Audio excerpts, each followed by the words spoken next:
Muito obrigada. Começo por cumprimentar a Sra. Presidente do IPST, a doutora Maria Antónia Escoval, e talvez fazer uso, aqui, pelo menos daquilo que nos chegou por via de notícias. Também a Sra. Presidente terá a ocasião de nos dizer se de facto se passou desta maneira ou não, mas aparentemente no caso que gerou agora, neste momento, esta polémica, o técnico que iria fazer a recolha do sangue terá dito a uma das pessoas em causa nesta circunstância que haveria uma norma interna, um procedimento interno, independentemente da norma da DGS, que impedia essa dádiva de sangue. E, portanto, a primeira pergunta é esta: existem, de facto, no IPST normas internas que contrariam as orientações gerais quanto à dádiva de sangue por homens que praticam sexo com outros homens, independentemente, e só por essa razão, independentemente de uma avaliação clínica que a norma da DGS também exige. A norma da DGS, primeiro, no seu texto de apoio, no ponto R, diz que todas as decisões têm que ser baseadas em critérios científicos, diz que há um questionário de avaliação que tem que ser levado a cabo com igual responsabilidade, não só pelo cidadão que dá o sangue, mas também pelo técnico que avalia o caso e faz a recolha, pelo profissional de saúde. E, de facto, é aqui que entra esta pergunta. Este profissional de saúde, este técnico que neste momento faz esta recolha, também terá sido ele efetivamente responsável? É essa a pergunta. E, para além disso, também diz que a todos os ajudadores é realizado um historial clínico, e é com base nesse historial clínico que se então, caso a caso, e particularmente nestes casos, se toma a decisão se deve ou não deve ser feita essa dádiva de sangue. Portanto, as perguntas são: de facto, há esta norma interna aparentemente oficiosa, sim ou não? Depois, um dos médicos do IPST, cujo nome até vem divulgado nas notícias, o Dr. Luís Negrão, afirma que os homens que têm sexo com homens estão impedidos de dar sangue porque é um critério internacional. E, portanto, eu pergunto-lhe qual é esse critério internacional, em que países é que isto acontece assim e qual é a evidência científica que suporta este alegado critério internacional. Já bem sei que foi aberto um processo de averiguação interna. Pergunto-lhe se incide sobre estas duas questões, a dita nota interna e o facto de haver médicos do IPST que fazem estas afirmações e, portanto, onde é que eles se baseiam. E, finalmente, tenho uma dúvida muito prática, que é o IPST afirmou que estava envolvido, juntamente com a DGS e com o INSA, num relatório que iria ser conhecido em breve, exatamente para esclarecer aquilo que na norma pudesse não ser ainda claro para a aplicação destas circunstâncias, e que, em princípio, no final de fevereiro conheceríamos os resultados deste estudo. E ontem mesmo o Sr. Secretário de Estado anunciou que vai haver um outro grupo de trabalho, novamente com as mesmas entidades, IPST, DGS e INSA, que teria uma semana para tornar a letra da norma mais clara. E a minha pergunta, peço imensa desculpa, é: tantos grupos de trabalho, clarificações agora para uma semana, o que é que ainda falta, na sua opinião, concretamente esclarecer na norma que ainda, nos dias de hoje, torne estas situações existentes e que, pelo menos à vista desarmada, parecem claramente... Obrigada, Sra. Deputada. Muito obrigada. Em relação às questões da Sra. Deputada Ana Rita Bessa, em relação ao caso, não existem procedimentos internos. Relativamente aos comportamentos sexuais, aos critérios de triagem clínica por comportamentos sexuais, não existem procedimentos internos. O procedimento é o mesmo, é a norma 9 de 2016, atualizada em fevereiro de 2017. O que poderá existir, e que, como pode imaginar, tive a preocupação de avaliar ainda melhor nesta difícil fase que o IPST atravessou, poderá haver profissionais que aplicam diferentes períodos de suspensão e, por isso, a necessidade desta clarificação em relação à norma. Em relação ao profissional que respondeu o e-mail, dos 3 processos de inquérito que foram levantados, este é um deles.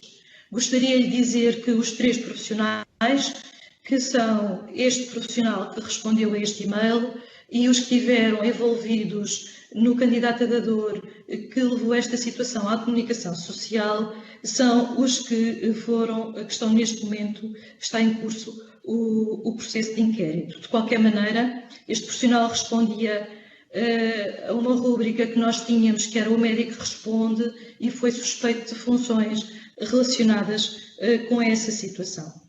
Relativamente aos critérios internacionais que a senhora deputada referiu, eu volto a dizer que Portugal parou em 2016, é com muita pena para mim que isso aconteceu, e como Presidente do IPST desde julho de 2019, tudo tenho feito para que esta situação se altere, mas os outros países da Europa foram evoluindo.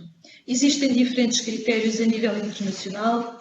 De uma avaliação que fizemos dos 27 Estados-membros dos Estados Unidos, da Austrália e do Canadá, existem diferentes períodos de suspensão. Destes países, que eu penso que são 32 talvez, 6 têm uma suspensão definitiva para a dádiva de sangue de homens que têm sexo com homens. 9 mantêm uma suspensão por 12 meses. 3 têm uma suspensão por 6 meses. 3 por 4 meses. 4 por 3 meses. E 5 têm neste momento uma avaliação individual. O Reino Unido, que é normalmente um país que tem uma avaliação do risco extraordinariamente bem feita, tem uma suspensão neste momento por 3 meses, mas vai rever estes períodos de suspensão, provavelmente para uma avaliação individual, como está disponível no seu site, no verão de 2021, tal como consta do site. A Áustria mudou também o procedimento este ano e a grande maioria das alterações, para períodos mais curtos, de 3 meses desde o último contacto sexual ou da avaliação individual, ocorreram em 2019, 2020 e 2021. Em relação ao relatório, penso que é a última questão que colocou. O relatório foi divulgado ontem. Este relatório, na sequência da divulgação do relatório, avaliado que foi o risco,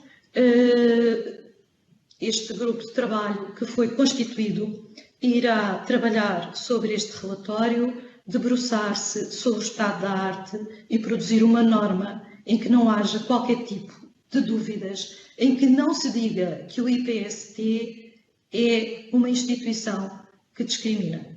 Muito obrigada, Sr. Presidente. Começo por cumprimentar a DGS e agradecer os esclarecimentos que, entretanto, já prestaram. E eu ouvi aqui o Sr. Deputado João Dias, que falava em 2 direitos, com os quais, obviamente, eu concordo: o direito da pessoa que quer dar sangue e o direito da pessoa que deve recebê-lo em segurança. Há 2 direitos e depois há, de facto, uma intermediação que tem que ver, por um lado, pelo técnico que faz a recolha e a avaliação, o profissional de saúde que faz essa avaliação no momento e que se respalda na norma da DGS para o fazer, e em princípio só aí se deveria respaldar para o fazer.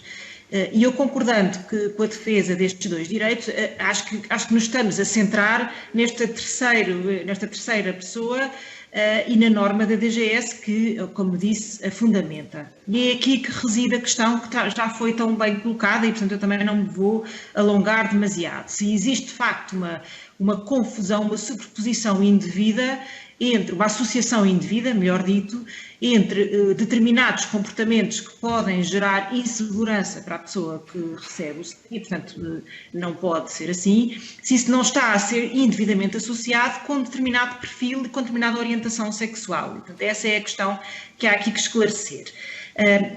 Tanto quanto percebemos, quer da audição anterior, quer daquilo que também ontem veio a público, pela voz do Sr. Secretário de Estado, vai ser criado um grupo de trabalho da qual faz parte a DGS, o INSA e o Instituto Português do Sangue e da Transplantação, que vão dirimir esta questão. Bem, à partida já tinha sido constituído este grupo e estaria a apresentar as suas conclusões.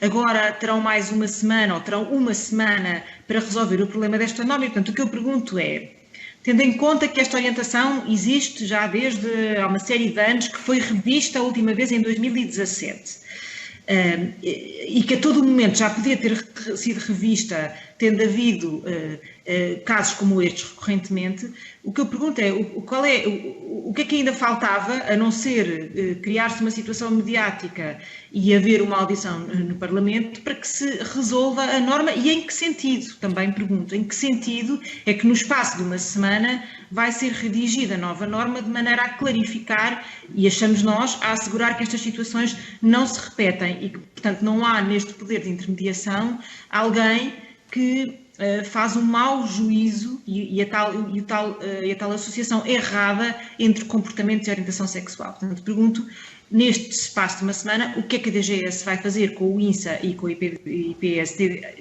e com o Instituto Português do Sangue, para tentar corrigir esta situação que nós não estamos a perceber o que é que ainda falta, de facto, clarificar. Muito obrigada. Muito obrigado, Sra. Presidente, e senhores deputados, pelas questões colocadas. Com a permissão da Sra. Diretora-Geral da Saúde e procurando dar resposta a todas as questões, eu começaria por organizar a minha intervenção, sobretudo em 3 áreas. Da evidência científica, que foi aqui colocada, e a sua relação com a redação da norma vigente da Direção-Geral da Saúde, o estudo do INSA, acompanhado pela Direção-Geral da Saúde e pelo IPST, e as medidas de ação e o que se vai fazer a partir daqui. Relativamente à evidência científica e à norma, conforme referimos, a redação da norma 9 de 2016, atualizada em 2017, é uma norma relacionada com comportamentos de maior risco. Quanto à pergunta se há ou não evidência para alguns comportamentos estarem associados a maior risco, a resposta é sim, mas são os comportamentos e não a orientação sexual, como também já foi dito. Relativamente às práticas internacionais, é de relevar que as práticas internacionais têm sofrido evoluções, mas que a maior parte da evolução, no que diz respeito sobretudo aos períodos de suspensão, foi revista nos últimos 2 anos na maior parte dos países. Houve, de facto, uma grande mudança em torno do ano 2010, em que até aí uma parte significativa dos países da União Europeia tinha suspensão definitiva para alguns comportamentos, e a partir daqui verificou-se que deixou de existir suspensão definitiva e o período de suspensão foi sendo progressivamente diminuído, sendo que grande parte dos países se foca naturalmente no comportamento e estas alterações suscitaram-se nos últimos anos. Isto resulta naturalmente da evidência e da evolução do conhecimento científico e da forma como os testes que são feitos ao sangue doado são cada vez mais robustos e gerando cada vez mais níveis de confiança elevados. E por isso consideramos que a norma da Direção-Geral da Saúde tem este espírito baseada naquilo que é a evidência e naquilo que são as recomendações internacionais. Há, de facto, um aspecto que consideramos que merece clarificação. É que, apesar de a norma 9 de 2016, atualizada em 2017, ter este construto na sua redação, coloca a referência na sua fundamentação e, portanto, não no seu componente normativo, mas há uma referência na fundamentação para um documento técnico ou normativo da Direção-Geral da Saúde um pouco mais antigo, que identifica alguns grupos de risco para a infecção VIH. E é esse conjunto de grupos que refere alguns conceitos como o de homens que tiveram sexo com outros homens. E nesta referência cruzada pode e merece certamente uma clarificação que será feita com base neste grupo de trabalho que, como é de conhecimento público, foi constituído e iniciará de imediato os seus trabalhos. Este grupo, para além de avaliar a evolução das recomendações internacionais, deixar clara a redação dos documentos técnico-normativos sem cruzamentos que possam suscitar dúvidas, tem também como missão a análise do estudo do INSA. A razão pela qual se preconizou a realização deste estudo é porque, naturalmente, que a epidemiologia da infecção e dos agentes infecciosos que se transmitem pelo sangue não é igual em todos os países e por isso é útil do ponto de vista do conhecimento científico conhecer a realidade de cada país e também, naturalmente, ter medidas que se adaptem às situações concretas de cada Estado-membro e de cada país.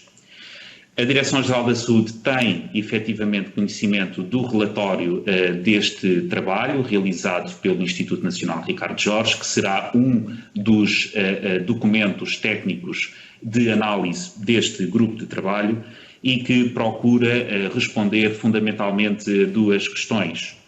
Por um lado, se verificou alguma alteração na existência de diagnósticos de agentes infecciosos transmissíveis pelo sangue anteriormente à norma e depois da norma, isto é, antes quando existia uma suspensão definitiva e quando passou a ser uma suspensão temporária, e por outro lado também faz uma análise daquilo que são as práticas internacionais e as projeções de risco relativamente a vários períodos de suspensão temporária, nomeadamente 12, 6 e 3 meses. Acreditamos que o grupo de trabalho, com base neste estudo e em tudo aquilo que eu acabei de dizer, será capaz de clarificar e atualizar com a melhor evidência científica esta norma e as normas conexas com estas. E porquê que acreditamos isso? Acreditamos nisso porque temos os dados necessários, acreditamos nisso porque nos rodeamos, como já aqui foi referido, por um conjunto vasto de peritos de diferentes áreas que suportam grande parte das decisões da Direção-Geral da Saúde, portanto não estamos sozinhos, somos nós e uma rede de profissionais de saúde de reconhecido mérito e porque a área do sangue é uma área fundamental para salvar vidas. De facto, quer a dádiva, quer a recepção de sangue constitui um ato de altruísmo e de entreajuda entre cidadãos que é uma mais-valia para a saúde pública e para a garantia da prestação de cuidados de saúde com qualidade e em segurança. Penso que procurei percorrer todas as questões agrupadas em duas áreas, evidência científica, estudo INSA e agora reforçando as medidas. Há, sobretudo, duas medidas ou três a serem concretizadas. Para além das que estão conexas com a evidência científica e o estudo INSA, nomeadamente a clarificação da norma e a sua atualização à luz da melhor evidência científica, há naturalmente que procurar uma uniformidade de critérios que deve ser respeitada de norte a sul do país. Aliás, garantir qualidade na prestação de cuidados de saúde é naturalmente ter uniformidade de aplicação de critérios, sem prejuízo de uma avaliação caso a caso quando é necessária, e há também a necessidade de informar quer os profissionais de saúde, quer o público em geral, que a tónica é no comportamento, não é na orientação sexual e que a evidência científica, os testes disponíveis e as práticas de todos os outros países vão de forma síncrona nesse sentido. Essas são as medidas que estamos a percorrer e que acreditamos serem suficientes para que não restem dúvidas relativamente a esta matéria. Muitíssimo obrigado, com a permissão da Sra. Presidente.